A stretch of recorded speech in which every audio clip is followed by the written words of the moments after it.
Sri Lankans are voting for a president on Thursday. The incumbent wants an unprecedented third term. His opponent, who used to be an ally and a member of the president's cabinet, soldiers are on alert for voter intimidation.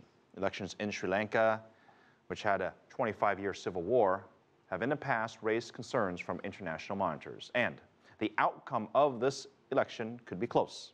Our business correspondent, Owen Fairclough, has been looking at this for us all day long to figure out what it's all going to mean, Owen. Phil, presidential elections don't come much closer than this right now. President Mahinda Rajapaksa seems so confident of victory that he called this election 2 years early. But the vote has become so close that election observers have been going through the rule book. But that's because it could end in the drawing of straws. Well, the victor will run an economy that's in pretty good shape, but Sri Lanka's civil war has left deep wounds that haven't yet healed. Sri Lanka's civil war left deep scars. The UN thinks at least 40,000 people, including civilians, died in the final and most brutal stages of the conflict. Sri Lanka rejected the number and claims that at least 7,000 people died. But the true figure remains contested. Sri Lanka hasn't cooperated with inquiries into war crimes allegedly committed by both government troops and Tamil insurgents fighting for an independent state.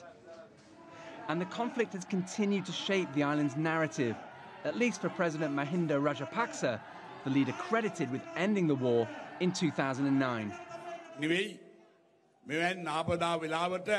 Not only during the war, even in natural disasters like we have now, the military came forward to protect the nation and took charge to protect the country. When there was a threat to irrigation tanks, they worked 24 hours a day, without sleep, to repair the tanks. His opponent is a former cabinet ally. He claims Rajapaksa has too much power. After the people started calling the president king after bringing peace, he thought he must act like a king.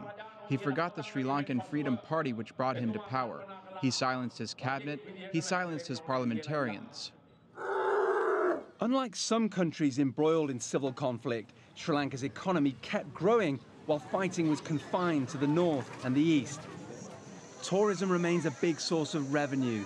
Visitor numbers grew almost a quarter in 2014. And GDP is expected to grow by an impressive 7.5% this year. And foreign money is changing Sri Lanka. The US and European Union remain prime destinations for its exports, especially clothes. But China has become the main driver of foreign investment. Last year, President Xi Jinping launched the construction of a $1.4 billion Chinese-funded port city in Colombo, Sri Lanka's capital.